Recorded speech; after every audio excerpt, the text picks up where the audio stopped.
हमारी जुडिशरी इतना जबरदस्त जुडिशियल फ्रीडम, जुडिशियल इंडिपेंडेंस, संविधान का मूल ढांचा है, सब बातें बढ़िया हैं। पर जिस देश की आबादी में 2,70,000 लोग अंग्रेजी मातृभाषा वाले हों, उस देश का सुप्रीम कोर्ट सारे निर्णय अंग्रेजी में ही देगा, ये कहाँ का लोकतंत्र है? यहाँ आपका जो जुडिशियल इंडिपेंडेंस है या जुडिशियल रिस्पॉन्सिबिलिटी है, वो कहाँ से ली जाती है? उस समय आपके सुप्रीम कोर्ट में मधु लिमये नाम के व्यक्ति जिद करते हैं कि मैं हिंदी में अपनी बात रखूंगा, आप उनको परमिशन देने के बाद नकार देते हैं कि हमसे गलती हो गई, ऐसा नहीं कर सकते हैं। मेरे देश में, मेरे सुप्रीम कोर्ट में अपनी भाषा में आप बोल भी नहीं सकते। आप 28 राज्यों में से केवल 4 राज्यों में हिंदी में हाई कोर्ट में बात करने की परमिशन देते हैं। पर लोकतंत्र का मतलब क्या होता है? कुछ गिने चुने एलिट्स के हिसाब से जनता अपनी भाषा बदलेगी या जनता की भाषा से प्रशासक भाषा बदलेंगे अपनी? अगर लोकतंत्र है तो लोकतंत्र में जनता की भाषा ही केंद्र में होनी चाहिए, कोई और भाषा केंद्र में कैसे हो सकती है? पर हम लोग इतने आदी हो चुके हैं, हम स्लेव मेंटेलिटी के इतने अभ्यस्त हो चुके हैं कि हम ये प्रश्न कभी नहीं करते। हमारे सुप्रीम कोर्ट के चीफ जस्टिस या कोई जज हिंदी में क्यों नहीं बात कर पाते? और नहीं कर पाते, मैं फिर बार बार कह रहा हूं, मामला सिर्फ हिंदी का नहीं। मेरी इच्छा है कि सुप्रीम कोर्ट के बहुत सारे जजेस में कुछ को तमिल ठीक से आती हो, कुछ को तेलुगु अच्छे से आती हो, कुछ को मराठी आती हो, कईयों को हिंदी आती हो। और बेंच का फैसला करते हुए यह भी एक पॉइंट ध्यान में रखा जाए कि मामला कहां का है और उस मामले में ऐसे जज को प्राथमिकता मिले जो उस भाषा को जानता हो, ताकि केस मेरा है, मुझे हिंदी आती है, मेरा वकील अंग्रेजी में कुछ कुछ बोला, जज ने कुछ कुछ बोला, फैसला हो गया, मुझे पता ही नहीं कि क्या हुआ, और इतना में पुलिस आके मुझे ले गई और मैं परेशान हूं कि हुआ क्या। मेरे मामले के किसी प्रसंग में मेरी भूमिका ही नहीं है, क्योंकि सारी प्रक्रिया दो ऐसे व्यक्तियों के बीच में चल रही है जिनके पास एक भाषा है जो मेरी भाषा नहीं है, जबकि मामला मेरा है, और कहने को लोकतंत्र है। ये लोकतंत्र नहीं है, ये भाषा के स्तर पर तानाशाही है। लेकिन आपके देश के सुप्रीम कोर्ट में, हाई कोर्ट में आपकी भाषा में बात ना होती हो, ये बुरी बात नहीं है, शर्मिंदगी की बात है। हमें एक समाज के तौर पर शर्म आनी चाहिए, ये उससे कम बात नहीं है। मैंने दुनिया के जितने देश देखे, मैंने किसी देश में मातृभाषा की उतनी बुरी गत नहीं देखी जितनी अपने देश में देखी है। मेरे कुछ परिचित डॉक्टर बनने के लिए रशिया गए पढ़ने के लिए, यूक्रेन गए पढ़ने के लिए। तो मैंने उनसे पूछा, मैंने कहा कैसे पढ़ते हो भाई, वहां कौन सी भाषा में पढ़ाते हैं? अंग्रेजी में पढ़ाते हैं? बोले नहीं, रशियन में पढ़ाते हैं मेडिकल साइंस। यूक्रेन में यूक्रेन की भाषा में पढ़ाते हैं रशियन, मतलब मेडिकल साइंस। लगभग हर देश में वैसा हाल है।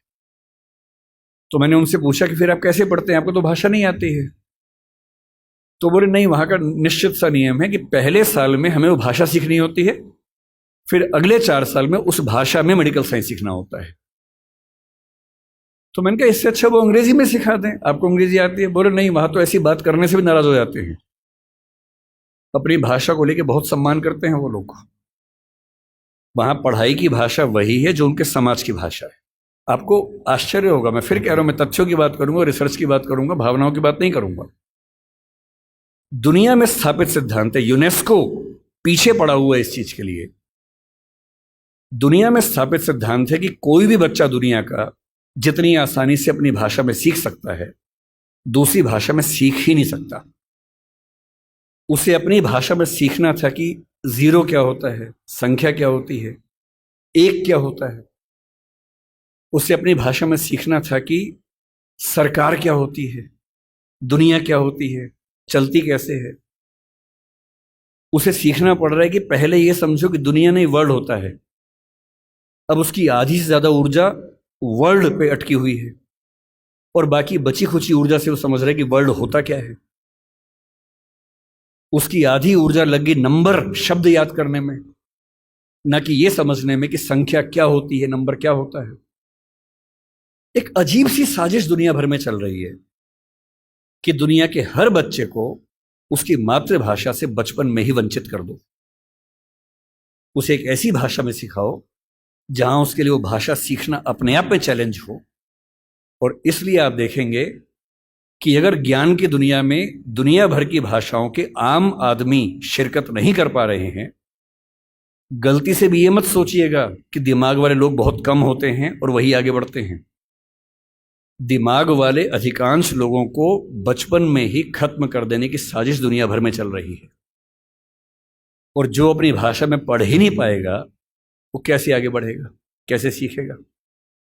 मैंने 10वीं क्लास तक हिंदी माध्यम से पढ़ाई की है, उसके बाद अंग्रेजी सीखी है, ठीक से सीखी है। अंग्रेजी मुझे कहीं कोई समस्या नहीं आती है, इसमें क्या कोई परेशानी है। मैं आज भी अपनी भाषा में गीत सुनने में ज़्यादा खुश होता हूँ। मुझे फिल्म देखनी मैं हिंदी में पसंद करता हूँ, नाटक देखना हो हिंदी पसंद करता हूँ, मजाक करना हो हिंदी में पसंद करता हूँ, पढ़ना हो कोई ऐसा विषय जो हिंदी में नहीं है तो इंग्लिश में पढ़ता हूँ, इसमें क्या परेशानी है। संविधान सभा की डिबेट्स पढ़ के देखिए, 180 पेज की डिबेट है राजभाषा की, 180 पेज, 1-2 पेज का मामला नहीं है।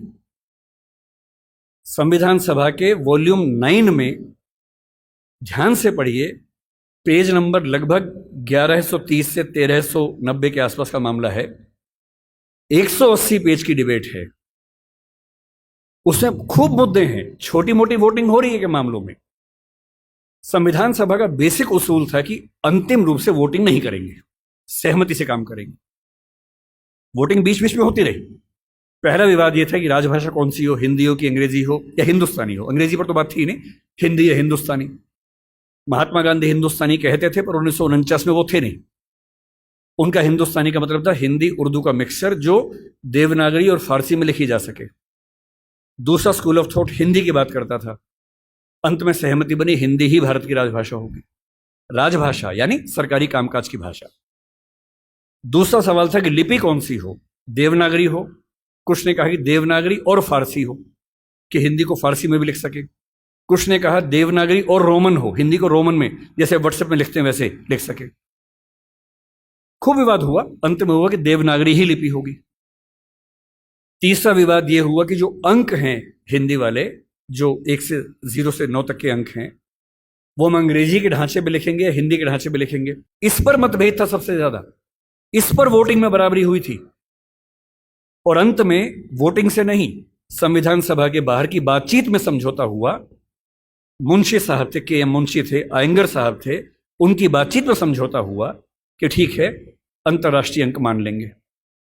और उसके बाद गहमा गहमी के बाद 2 घंटे की रिसेस के बाद 14 सितंबर शाम 6 बजे आखिरी सेशन इस मामले पर हुआ, 2.5 दिन की बहस के बाद। और तब ध्वनि मत से बिना किसी वोटिंग के प्रस्ताव पारित हुआ कि हिंदी भारत की राजभाषा होगी, देवनागरी उसकी लिपि होगी और अंकों का अंतर्राष्ट्रीय स्वरूप उसका स्वरूप होगा। स्वाधीनता संग्राम में हिंदी को राष्ट्रभाषा राजभाषा बनाने की बात किन लोगों ने की, आपने कभी गौर किया है? हिंदी को राष्ट्रभाषा बनाने के सबसे बड़े समर्थक कौन थे? महात्मा गांधी, गुजरात के थे, गुजराती आदमी। के एम मुंशी गुजरात के थे, पटेल गुजरात के थे। हिंदी को भारत की राष्ट्रभाषा बनाने की जो बात आई है, हिंदी समाज से ही नहीं आई है। महात्मा गांधी गुजराती व्यक्ति होकर हिंदी के पक्ष में सबसे ज्यादा अड़े हुए थे। महाराष्ट्र में तिलक थे, सावरकर थे, वो मराठी की बात नहीं कर रहे, वो हिंदी की बात कर रहे थे। पंजाब में लाला लाजपत राय थे। आप बंगाल में जाएंगे, केशव चंद्र सेन से परंपरा शुरू होती है, सुभाष चंद्र बोस तक परंपरा जारी है, वो सब हिंदी की बात कर रहे हैं। पूरे भारत में, दक्षिण भारत तक में ये सहमति बन गई थी। महात्मा गांधी ने पूरी एक संस्था खड़ी की, दक्षिण भारत हिंदी प्रचार सभा। कितने साल तक काम करते रहे वहां पर, एक सहमति बनाई पूरे देश में, क्योंकि इतना बड़ा स्वाधीनता आंदोलन बिना एक भाषा के नहीं चल सकता। बेबीलोन की कथा बन जाती, बाबेल जैसी, कि सब लोग अलग भाषाएं बोलते हैं, लड़े कैसे अंग्रेजों से। इसलिए कांग्रेस ने 1915 के आसपास से ही भाषा पे काम करना शुरू किया और ये मान लिया कि जब तक अंग्रेजी में काम करेंगे वकीलों का आंदोलन रहेगा, जनता का नहीं बनेगा। वो वकीलों का आंदोलन जनता का आंदोलन तब बना जब लोक भाषाओं में लड़ा गया, और लोक भाषाओं में सबसे बड़ी भूमिका हिंदी की रही।